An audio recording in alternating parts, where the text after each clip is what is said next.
आज इस वीडियो में आपको बताऊंगा कि कौन सी वो 6 चीजें हैं जो कि आप नर्मदा परिक्रमा में आने के बाद में उसका ध्यान रखना है। उसके पहले भी ध्यान रखना है आपको, वो आप पहले ही ध्यान रख के आइए और वैसी तैयारी करिए। क्या तैयारी है वो भी बताऊंगा और क्या वो 6 चीजें हैं वो भी बताऊंगा। तो चलिए शुरू करते हैं। पहली चीज है आपका, जब तक शरीर सुरक्षित नहीं है, शरीर स्वस्थ नहीं है, तब तक मत आइए। और जिनको बीमारियां हैं उनको भी अपने तरीके से तैयारियां करके आनी चाहिए, ठीक है। अब आपको सही इजी वे बताता हूं कि सभी लोग कैसे आते हैं और क्या तैयारी करनी चाहिए। शारीरिक और मानसिक दोनों तरीके की तैयारी बताता हूँ, ठीक है। शारीरिक तरीके से इस तरह की तैयारी करनी चाहिए कि आपको, अगर आप घर में हैं, आप अभी मन बना चुके हैं कि परिक्रमा मुझे करनी है 2 महीने बाद, 3 महीने बाद, 4 महीने बाद, तभी से, अगर आप 1 महीना भी है तो तभी से आपको डेली के कम से कम 10 किलोमीटर चलने की आदत लगानी चाहिए। पहले दिन 5 किलोमीटर गए, फिर दूसरे दिन 7, फिर 8, 10, ऐसे बढ़ाते जाना चाहिए। आपको रोज 10 किलोमीटर चलेंगे तो आपके पैरों को एक बिल्ड हो जाएगी, मसल बिल्ड हो जाएगी और ताकतवर मसल्स बनेगी। यहाँ पे आने के बाद में सबसे ज्यादा मोस्टली प्रॉब्लम इसी चीज की देखता हूं मैं, कि जो भी, और मुझे दुख इसलिए लगता है क्योंकि बेचारे इतनी मेहनत करके आते हैं, इतना कुछ सामान जुटा के आते हैं, अपना बहुत सारी चीजें करके आते हैं, अपना मानसिक इतना स्ट्रांग करके आते हैं, घर वालों को बोल के आते हैं कि भाई हम जा रहे हैं, परिक्रमा करके आएंगे। इधर से जाने के बाद में इतना दिक्कत होती है उनको। मुझे खुद दुख लगता है भाई कि भाई ऐसे जाना पड़ा उनको, 15 दिन बाद ही पैर खराब हो गए या फिर पैर दुखने लग गए, पैरों में दिक्कत आ गई, शरीर में कुछ चीजें हुई, ठंड नहीं बर्दाश्त हुई, गर्मी नहीं बर्दाश्त हुई। तो इसीलिए आपको शरीर को पहले से ही ट्रेन करेंगे तो कितना अच्छा होगा। इस बात का जरूर ध्यान रखना है, इस बात को जरूर करना पड़ेगा आपको, अगर आपको परिक्रमा से, आधे परिक्रमा में से वापस ना जाना पड़े सिर्फ शरीर के लिए। शरीर की मजबूरी सबसे बेकार मजबूरी है मेरे हिसाब से। शरीर से मजबूर हो जाता है तो आदमी, कितना दिक्कतें होती है उसको कि भाई शरीर से मजबूर होना। बाकी चीजों तो समझ में आता है कि सबके हाथ में नहीं होता है, लेकिन शरीर की मजबूती आप ही के हाथ में है, अपनी मजबूती, ठीक है। तो इसीलिए इसको मजबूत करना बनाओ। और जिसको भी बीपी शुगर वाले सबसे ज्यादा होते हैं, जोड़ों के दर्द वाले होते हैं। बीपी शुगर जोड़ों के दर्द इधर आके सब खत्म हो जाएगा। क्यों? क्योंकि आप मेहनत उतनी करोगे इधर, ठीक है। सब खत्म हो जाएगा अगर आप रहे तो परिक्रमा में कंटिन्यू, ठीक है। तो इसलिए आप अगर 10 किलोमीटर रोज चलते हैं, आपके, अगर 1 महीने पहले से भी चलने लग गए, आप 2 महीने पहले से भी चलने लग गए, जब तक परिक्रमा का समय आएगा तब तक तो आपकी शुगर और बीपी तो वैसे ही ठीक हो जाएंगी, क्योंकि आप 10 किलोमीटर रोज पैदल चल रहे हो। तो ये ध्यान रखने वाली बात है। इससे आप थोड़ा सा अच्छे से सोचिए। और जो परिक्रमा करना चाहते हैं वो लोग, जो शहरों में रहते हैं, मोस्टली किसानों को, और जो गांव में रहते हैं उनको ये चीज करने की जरूरत नहीं पड़ती है, क्योंकि वो पहले से इतनी मेहनत कर रहे होते हैं। इसलिए आपको, जो शहरों में रहते हैं, उनको ये बिल्कुल जरूरी है अपने पैरों की मसल्स को ट्रेन करना, ठीक है। तो आप, शारीरिक तैयारी तो ऐसी होगी। अब मानसिक बताता हूँ आपको। मानसिक ऐसे तैयारी करनी है कि कुछ लोगों को प्रॉब्लम्स होती है दूसरों से, कि भाई ये ऐसा कर रहा है, वो ऐसा कर रहा है, वो नशा कर रहा है, वो कुछ जोर जोर से बोल रहा है, या फिर कुछ दिक्कतें होती है कि भाई खाने में ठीक नहीं मिल रहा है, कुछ चीजें हो रही है, और किसी को एंजाइटी होती है, किसी को कुछ होता है, बीमारियों को छोड़ के, ठीक है। तो उन चीजों को मैं बता रहा हूं, उसका आपको बहुत सही से लोगों के प्रति सही से आचरण रखना पड़ेगा भाई।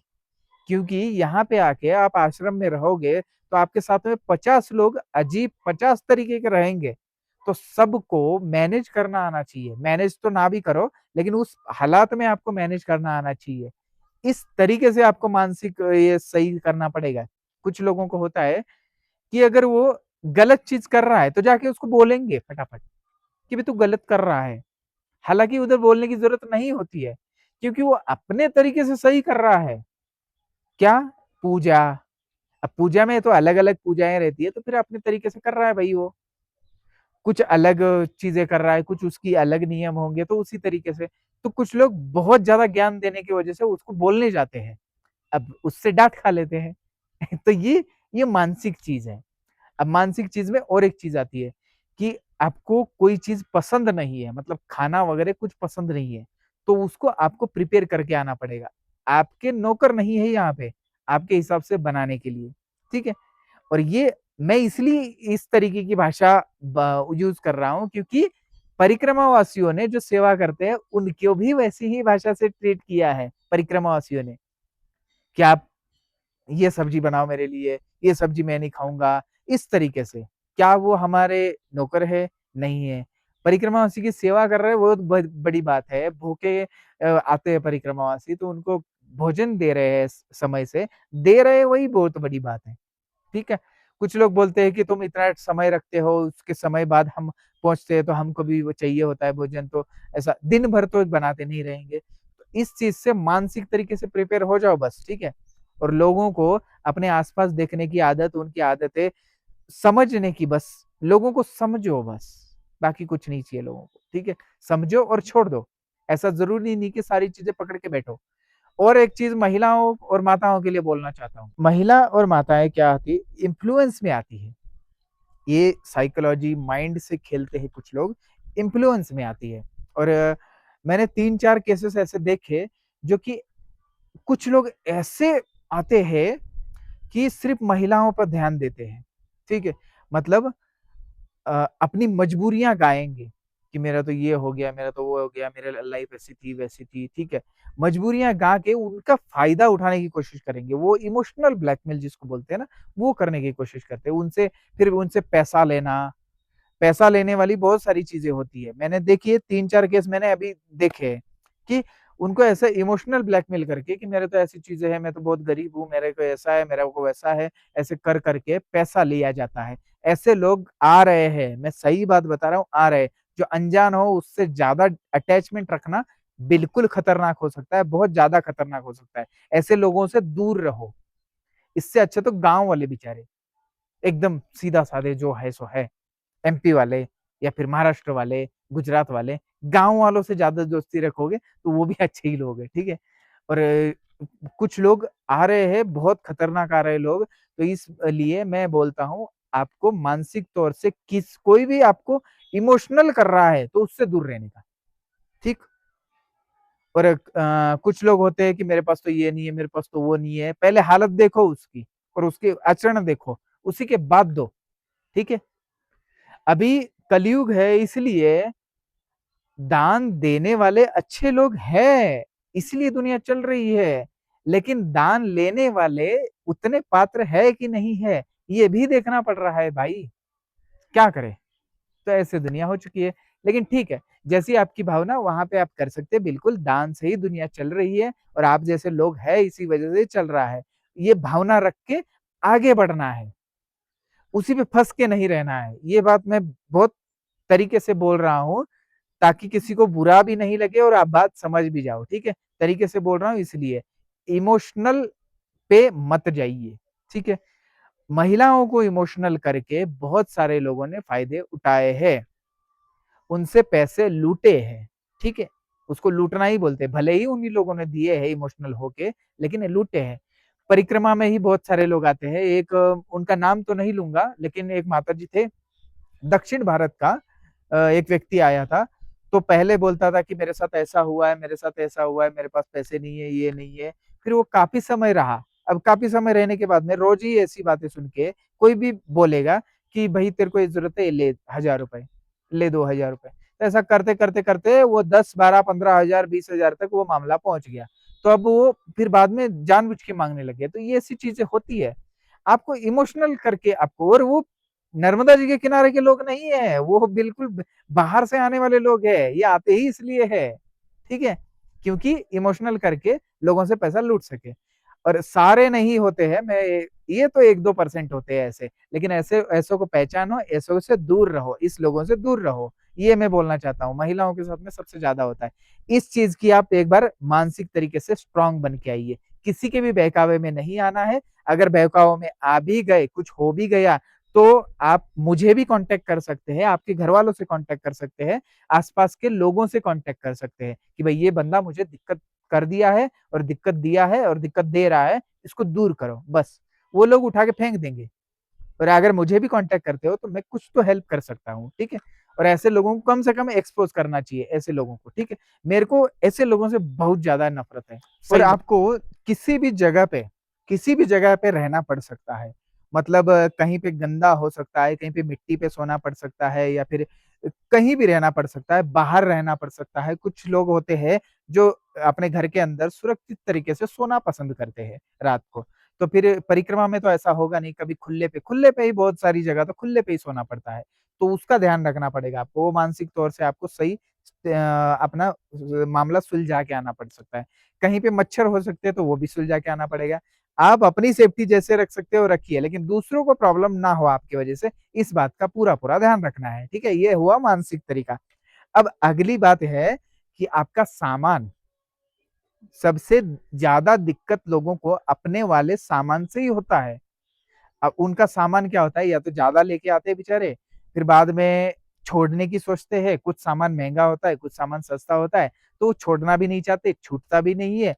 और रही बात, मुझे ये काम आएगा, इसलिए इस बात के लिए वो हमेशा वही ढूँढते रहते हैं। लेकिन वो परिक्रमा में 1-2 बार काम आता है, ऐसी बहुत सारी चीज़ें होती हैं। तो वो काम आएगा इसलिए रखा जाता है, इस वजह से वो ढोता रहता है आदमी। ये ऐसी चीज़ों को आप छोड़ दीजिए, ठीक है? ऐसी चीज़ों को आप या तो किसी को दे दीजिए या तो अपने घर पहुँचा दीजिए, ठीक है? पोस्ट ऑफिस की सुविधा से या फिर कोरियर की सुविधा से। ऐसा करिए आप, ठीक? ज़्यादा ढोइए मत और भारी सामान लेने की कोशिश ही मत करिए। अभी हमें जितना परिक्रमा का मैंने देखा है, जितना पता है हमें, अब मैक्सिमम जगह पे गद्दे दिए जाते हैं सोने के लिए। फिर गद्दे दिए तो बहुत सारे परिक्रमा वासियों को अब कंबल भी देने लग गए हैं। तो मतलब एक भी कंबल आप लेके आए हैं तो दूसरा कंबल आपको मिल ही जाएगा, ताकि ठंड रुक सके। एक कंबल से तो नहीं रुकेगी, लेकिन दूसरा कंबल आपको मिल जाएगा और वो 2 ही महीने काम आता है सब कुछ। दिन में गर्मी ज़्यादा होती है, रात में ठंडी लगती है, तो 2 महीने तक आपको काम आएगा। 2 महीने नहीं, 3 महीने काम आ जाएगा। नवंबर, दिसंबर, जनवरी। फरवरी में तो रात को भी थोड़ी-सी गर्मी हो ही जाती है। लेकिन आपको एक कंबल रखिए, जो स्लीपिंग बैग रख सकते हैं, स्लीपिंग बैग बहुत है, ठीक है?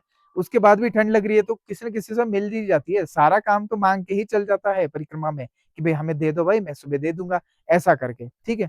सबसे ज़्यादा प्रॉब्लम तो इन्हीं चीज़ों की होती है। बाकी सारी चीज़ें नॉर्मल है, बस इसी चीज़ों की होती है। और रही बात कपड़े, अपने कपड़े, पर्सनल कपड़े, एक स्वेटर रखना आप, ठीक है? और एक मोजे रखना, एक टोपी रखना, बस इतने में ठंड काफ़ी बच जाएँगे आप, ठीक है? तो इन सारी चीज़ों से आप थोड़ा-सा सही से अपना सामान प्रिपेयर करके आइए, ज़्यादा चीज़ों की ज़रूरत नहीं पड़ती है। आपको 2 महीने 1 ही महीने के बाद में आपको मैक्सिमम पता लग जाता है कि मुझे कौन-सी चीज़ ज़रूरी है, कौन-सी नहीं है। जो चीज़ ज़रूरी है उसको छोड़ दीजिए, जो चीज़ नहीं, जो चीज़ ज़रूरी है उसको रख लीजिए, जो चीज़ नहीं है उसको छोड़ दीजिए, ठीक है? या तो दे के खत्म कर दीजिए। अगली बात आपको एक ध्यान रखना है कि अहंकार में नहीं आना है यहाँ पे। अहंकार हर चीज़ का, किसी भी चीज़ का होता है। अहंकार होता है कि मेरी जल्दी परिक्रमा हो या जल्दी परिक्रमा मैं कर लूँगा। इस बात का अहंकार नहीं पाल के आना है। इस अहंकार में होता ये है कि लोग जल्दी परिक्रमा एकदम भाग-दौड़ कर लेते हैं। भाग-दौड़ करने की वजह से बहुत सारी चीज़ें छूट जाएँगी। आप मैंने ऐसे लोग देखे हैं कि भई वो पैदल परिक्रमा 2 कर चुके, 3 कर चुके, 4 कर चुके, 5 कर चुके। अब इतनी करने के नहीं, 2 करने के बाद भी वो खुद ही ज्ञानी बन जाते हैं, वो अलग बात है। लेकिन होता क्या है, 2 करने के बाद में दूसरे को ही सिखाते हैं, वो तो ठीक है। लेकिन कुछ लोग ऐसे होते हैं जो एक्चुअल में उनको प्रॉब्लम हुई होती है, एक्चुअल में उनको प्रॉब्लम हुई होती है, फिर भी वो दूसरे को अलग बताएँगे। ये चीज़ नहीं कर सकती, इसको भी अहंकार बोलते हैं, हमारे ज्ञान का अहंकार, ठीक है? मुझे अगर मेरे को प्रॉब्लम हो रही है तो मैं बताऊँगा ना भाई मुझे प्रॉब्लम हुई, तो आप मत करिए ऐसा। ऐसा नहीं बताएँगे, मुझे तो कुछ प्रॉब्लम नहीं हुई, मुझे तो एकदम कोई दिक्कत नहीं हुई, ये सब फालतू बातें मत करिए और लोगों को बताइए भी मत। दिक्कतें सारी चीज़ों की होंगी, आपको बिल्कुल होंगी, ठीक? परिक्रमा में हर चीज़ों की दिक्कत होती है, आपको खाने-पीने की तो बिल्कुल मोस्टली दिक्कत होगी। कभी मिलेगा, कभी नहीं मिलेगा। सोने की दिक्कत होगी, कहीं पे कुछ होगा, कहीं पे कुछ होगा, कहीं पे नींद नहीं आएगी, कहीं पे कुछ होगा। जंगलों से जाने से दिक्कत होगी, पैरों की दिक्कत होगी, मार्गों से दिक्कत होगी, सब कुछ दिक्कतें होंगी भई। तो इधर अहंकार छोड़ के आने का, ठीक है? रेस बिल्कुल नहीं चलेगी। रेस चलती रहेगी, चलती रहेगी। आप रेस करते रहो, हमें कोई दिक्कत नहीं है। लेकिन प्रॉब्लम ये है कि उस रेस का प्रभाव दूसरे परिक्रमावासी और आश्रमों में पड़ता है। आप जाओगे उस समय तक, वो आपको भोजन नहीं दे पाएगा उस समय, तो आप क्या करोगे? फिर से आगे बढ़ जाओगे। अगले को भी दिक्कत कि भई हम खिला नहीं पाए क्योंकि हमारा भोजन बन चुका था, हमारा सब कुछ हो चुका था, तो तब वो परिक्रमावासी आया। फिर आगे बढ़ भी जाओगे आप, आगे बढ़ने के बाद में उसके मन में मलाल रहता है कि भई हम नहीं खिला पाए, बस। तो इन चीज़ों की थोड़ा-सा आप कंट्रोल करिए, अहंकार में मत आइए। और बहुत सारे लोगों को एक चीज़ का अहंकार होता है, जो पहले परिक्रमा करके गए होते हैं, तो उनको मुझे सब पता है भई, इस चीज़ का अहंकार होता है कि मुझे मत बताओ कुछ भी। मेरे को पुराण का ज्ञान है, मेरे को इसका ज्ञान है, अध्यात्म का ज्ञान है, तो फ्री में बाँटते रहते हैं, बहुत खुल्लम-खुल्ला बाँटते रहते हैं, एकदम बोरे भर-भर के बाँटते रहते हैं कि भई लो मेरे पास सब पता है मुझे, ये लो। नए परिक्रमावासी को सिखाते रहेंगे ऐसा-वैसा, ऐसा-वैसा। तो ये मैंने बहुत देखा है, तो इस चीज़ को छोड़ के आइए, आपका प्रभाव ज़्यादा बढ़ेगा। आप अगर जितने शांत रहोगे, जितना नेचर को जितना देखोगे ना आप, मैं ये जो पॉइंट बोल रहा हूँ ना, नेचर को देखना और यहाँ पे अकेले में खुद को समय देना, ये सारी चीज़ें आप में बदलाव लाएँगी, आप खुद ही बोलना छोड़ दोगे, ठीक है? मतलब लोगों को समझाना छोड़ दोगे। मैं सही बात बता रहा हूँ। पहले बहुत समझाया करता था मैं, ऐसा-वैसा, भई ऐसा मत करो, वैसा मत करो। अब लगता है आप खुद समझदार है भई, आपको नहीं समझ में आ रहा है तो आप देखो, आप जानो, खुद सीख ही जाओगे। अब मेरा ऐसी सोच हो गई है कि अगर कोई गड्ढे में गिरने जा रहा है ना, तो 1-2 बार बोलेंगे भाई मत जा, आगे गड्ढा है। वो फिर भी नहीं मान रहा, फिर जा, गिरने के बाद पता लग जाएगा उसको, फिर आके बता देगा कि हाँ भाई महाराज गड्ढा था उधर, मैं गिरने गया था। तो तब उसके बाद में ज्यादा समझ आ जाएगी। ऐसा मेरा दिक्कत हो चुकी है। ठीक है? तो ये इस बात को आप थोड़ा ध्यान में रखिए और लोगों को दिक्कत ना हो, दूसरों को दिक्कत ना हो, इस बात का थोड़ा ध्यान रखिए अपनी वजह से। ठीक है? अब अगली बात मैं बताने जा रहा हूँ, उसका बड़ा प्रभाव पड़ता है। देखिए, नियम छोड़ देते हैं सब लोग। नियमों को पालन करना ज़रूरी है। आपने अगर आज नियम छोड़े तो वही नियम 100 साल बाद वही बन जाएगा। इसीलिए अगर सही है तो मत छोड़िए, गलत नियम है मतलब आप उसको बिल्कुल नहीं कर पा रहे हैं या फिर वो असुविधाजनक है, उसको छोड़े तो एक बार समझ में आता है कि भई आपसे नहीं हो पा रहा है। ठीक है? इसमें से एक नियम आपको बताता हूँ कि चप्पल पहन के परिक्रमा नहीं की जाती है। लेकिन लोग कर रहे हैं ना, क्योंकि वो नहीं कर पा रहे हैं बिना चप्पल के। उनको उतना समय नहीं रहता है, धड़ाधड़ करना पड़ता है, जल्दी जाना पड़ता है, 20 किलोमीटर, 15 किलोमीटर जाना पड़ता है, तो करना पड़ता है। अगर आपको शरीर साथ ही नहीं दे रहा है उस चीज़ को, तो हमने छोड़ दिया वो, ज़माने के हिसाब से। लेकिन पहले संत लोग ऐसा नहीं करते थे, वो पैदल ही बिना चप्पल के ही करते थे। लेकिन अभी वो बदलना पड़ा तो बदल रहे हैं ना, ठीक है। बाकी नियम क्यों छोड़ रहे हैं आप? कुछ लोग मुंडन करते ही नहीं है, हीरो बन के निकल जाते हैं, फिर बाद में हमको ज्ञान देते हैं कि उससे क्या हो जाएगा? हमारे अंदर थोड़ी कुछ बदल रहा है, हमारे तो बाहर बदल रहा है। हमको तर्क-वितर्क देते रहते हैं। बहुत सारे लोग मुझे मिले कि भई ये क्या बात कर रहे हो? ये तो बदला ही नहीं है ऐसा कुछ। अरे भई आप बदल क्यों रहे हो उस चीज़ को? इतना ईज़ी तरीका है, तुमको हीरो बन के जाना है तो वो जाइए। ऐसा बोल दीजिए ना करेक्टली कि भई मुझे भई हीरो लगना है। ठीक है? मैं बाल-बूल नहीं कटवा सकता। तो वो ऐसा बोलिए, जो हो बताइए, ठीक? तर्क-वितर्क करने की ज़रूरत नहीं है कि भई वेदों पे सवाल उठाओ कि भई ये उसमें तो कहाँ लिखा है बताओ? ये सारी चीज़ें बताते हैं हमें, ये नियम कहाँ लिखा है? एक मुंडन करने वाला नियम होता है और एक बैक जाने वाला मतलब पीछे जाके ऐसे वापस आने वाला, वो भी, वो दर्शन के लिए तो जा ही सकते हैं, लेकिन कहाँ लिखा है ये बता पूछते हैं लोग। तो इन चीज़ों को तर्क-वितर्क मत करिए, जो अच्छे नियम हैं, उनको सँभाल के रखिए। उन नियमों को ज़रूरी है ये नियम। एक और नियम है, उनके ऊपर तो इतना दिक्कत है भाई, पैंट पहन के जाएँगे लोग। शर्ट पहनना फिर भी समझ में आता है, मैं तो परिक्रमा में नहीं हूँ अभी, चातुर्मास में रुका हूँ, तो शर्ट पहनना फिर भी समझ में आता है कि शर्ट ऊपर मर्यादा में रहना चाहिए। नीचे धोती क्यों नहीं पहनते हो आप? बोलते पजामा पहन के जाते हैं। अरे भाई तुम्हें कंफर्टेबल है, लोगों को कंफर्टेबल होना चाहिए। हमारी संस्कृति को कंफर्टेबल कैसे होगा? हमारा संस्कृति है ये, हम संस्कृति बचाने आए कि क्या करने आए हैं? काफ़ी मंदिरों में उनको आने से मना कर दिया जाता है, पैंट में नहीं आना, पजामे में, गर्भगृह में नहीं आना। ट्रेडिशनली मांगते हैं। तो उस चीज के लिए तो कम से कम जाइए। उस चीज को आप छोड़ क्यों रहे हैं? बिल्कुल ही छोड़ देते हैं। ठीक है, ये नियमों का ध्यान बिल्कुल रखिए। जो उसका पहनावा है वो पहनावा बहुत जरूरी होता है। आप अगर आज छोड़ देंगे, कुछ सालों बाद, अभी पिछले ही बार इसी परिक्रमा में मैक्सिमम लोग पैंट पे जा रहे हैं, मैक्सिमम लोग पैंट पे जा रहे हैं, कुछ जीन्स कुछ लोअर ही पहन के जा रहे हैं, बढ़िया जा रहे हैं। अब वो तर्क वितर्क देंगे, तर्क वितर्क से हम क्या लेना देना भाई? तुम इधर का कल्चर फॉलो तो करो।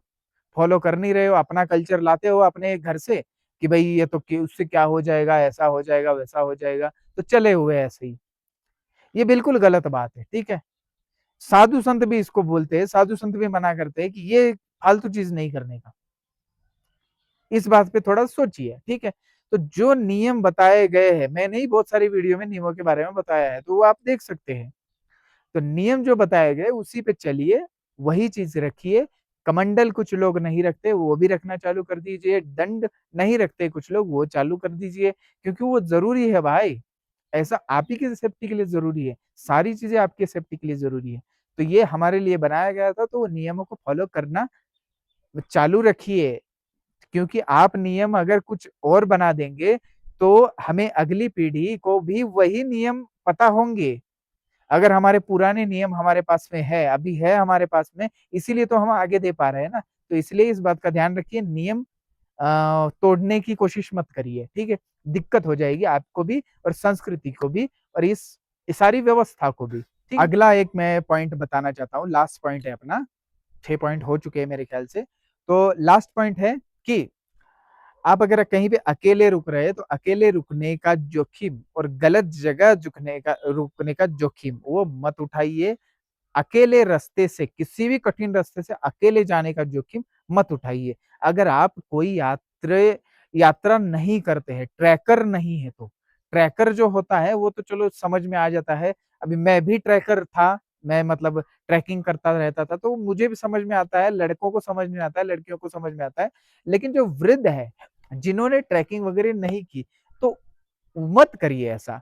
बहुत सारे लोग, अभी मैं अमरकंटक में रह रहा हूँ, तो अमरकंटक में ही जिस टाइम दशहरे के समय पे लोग क्या करते हैं, हम तो जंगल से जाएंगे भाई, और दशहरे के बाद ही आ जाते हैं।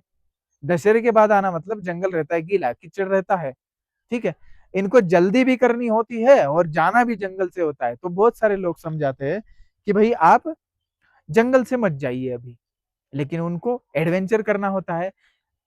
3 केसेस मेरे सामने हो चुके हैं कि जो जंगल से जाने की वजह से वो गिर चुके हैं, जंगल में फिसल के गिर जाते हैं। क्या करें उनका? फिर अमरकंटक से कुछ लोगों को पता लगता है कि भाई उधर परिक्रमावासी गिरा है, तो यहाँ से ले जाते हैं कुछ ना कुछ स्ट्रेचर वगैरह, फिर वहां से उठा के लेके आते हैं उनको। तो ऐसी चीजें करने की जरूरत क्या है भाई? अगर आप बरसात में दशहरे के बाद ही आ रहे हैं, तो नर्मदा जी से थोड़ा दूरी बना के रखिए। दर्शन मात्र हो, इतनी दूरी रखिए, दर्शन सिर्फ हो, उनके बिल्कुल किनारे के जाने की कोशिश मत करिए। हाँ, अगर दिवाली के बाद, देव उठनी के समय आते हैं, तो थोड़ा सा जल स्तर अपना कम रखती है माई, तो उस समय सूख भी जाता है थोड़ा सा रास्ता, तो उस बात का ध्यान रखिए। ठीक है, तो अकेले बहुत हार्ड रास्ते पे जाने की कोशिश मत करिए। वहां पे अगर गिरे पड़े, कुछ भी चोट लगी, तो आपको कोई बचाने नहीं आ सकता है। और अभी मैक्सिमम तो ऐसा होता नहीं है, लेकिन बहुत सारी जगह ऐसा होता है जहां पे बहुत दिक्कत हो जाएगी। गिर भी गए तो भी एकदम से कोई नहीं पहुंचेगा, तब तक कुछ भी हो सकता है। ठीक है, इसलिए आप इन बातों का ध्यान रखिए। और अकेले स्टंटबाजी तो बिल्कुल मत करिए कि हम तो उधर से ही जाएंगे, देखो हम कुछ अलग दिखाने के लिए जाते हैं, और वो शूट कर लेते हैं, वीडियो बना लेते हैं, फिर वो दिखाते रहते हैं कि भाई देखो तो मैं इधर से आया, आप आए क्या, मैं तो ऐसा कर गया। ऐसा करने के चक्कर में आपको चोट लगी, तो फिर आपको वापस जाना पड़ सकता है। मां नर्मदा जी की परिक्रमा रह सकती है, इस बात का ध्यान रखिए आप। ठीक है, और बस इतना ही बोलना चाहिए था। और सुरक्षित जगह पे रुकिए, जो कि मैं पहले ही बता चुका। जहाँ पे जगह सुरक्षित हो, जहाँ पे जानवर वगैरह नहीं आते हो और सांप वगैरह नहीं आते हो, जहाँ पे उजाला हो वहां पे रुकिए। जहाँ पे लोग ज्यादा आना जाना करते हैं, उस वैसी जगह पे आप सो सकते हो रात को, अगर जंगल में सोना भी पड़ा तो। ठीक है, और बाकी सुरक्षित जगह पे रुकिए। जो व्यक्ति सही है उन्हीं के लोगों के आश्रम में रुकने की कोशिश करिए। जहाँ पे कुछ गड़बड़ लग रही है या तो दूसरे परिक्रमावासियों के साथ में रुकिए, अकेले रुकने की कोशिश मत करिए। महिलाएं बेसिक मतलब मोस्टली महिलाएं, ठीक है, इस बात का ध्यान रखिए, ठीक है। आपके जो भी सवाल होंगे वो आप कमेंट में लिख दीजिए, और कुछ सवाल और भी है, मेरे पास ही बहुत सारे विषय है, मैं आपको बताऊंगा धीरे धीरे। तो कुछ सवाल आपके होंगे तो वो जरूर लिखिए, और अगर किसी को परिक्रमा करनी है तो आप वो भी लिख दीजिए। और डिस्क्रिप्शन में मैं व्हाट्सएप का लिंक भी दे दूंगा, व्हाट्सएप नंबर भी दे दूंगा, तो आप मुझे कमेंट करके मैं ये हूँ, मेरा गांव ये है, तो फिर मुझे उस नंबर से मेरे को मैसेज कर दीजिए, मैं आपका ग्रुप में जोड़ दूंगा, है ना। तो आप अपने हिसाब से बनाइए ग्रुप और अपने हिसाब से आइए, ठीक। तो और चलिए इतना तो बहुत हो गया है, अब ज्यादा लंबी हो चुकी है वीडियो। और लास्ट बात, जिन्होंने राम राम इंडिया को सब्सक्राइब किया है, गुरु ज्ञान चैनल को सब्सक्राइब किया है, उनके लिए धन्यवाद। जिन्होंने नहीं किया है कर लीजिए, ऐसी ही नई नई जानकारी आपके पास लाते रहूंगा। और जिनको रुद्राक्ष, राशि रत्न या फिर स्फटिक माला, स्फटिक शिवलिंग ऐसा कुछ चाहिए होगा तो मुझसे जरूर कांटेक्ट करिए, नीचे नंबर लिए दिया गया है, तो उससे कांटेक्ट करिए, ताकि हम भी सेवा का मौका पा सके, ठीक है। क्योंकि आजकल सेवा भी, हमें सेवा में भी खर्च होता है, तो इसलिए हम जो कर सके, हमारा कार्य शुरू रह सके, इसी वजह से हमें ये सब कुछ करना पड़ता है। तो चलिए, और पेड़ पौधों की सेवा करिए, प्राणियों की सेवा करिए, पक्षियों की सेवा करिए, दाना पानी रखिए उनके लिए, और पेड़ पौधों को बड़ा करिए, ठीक है। आज के लिए इतना ही। नर्मदे हर हर महादेव। अब पाइए असली प्रमाणित रुद्राक्ष, सभी प्रकार की पवित्र मालाएं, स्फटिक और नर्मदेश्वर शिवलिंग, साथ ही सभी राशि के रत्न एक ही जगह पर, only on Ram Ram India. इतना ही नहीं, हम आपको देते हैं जन्म कुंडली विश्लेषण, नियम और मंत्रों का विशेष मार्गदर्शन भी। तो फिर देरी किस बात की, 8988651002 इस नंबर पर कॉल या मैसेज करके आज ही ऑर्डर करें। हर हर महादेव।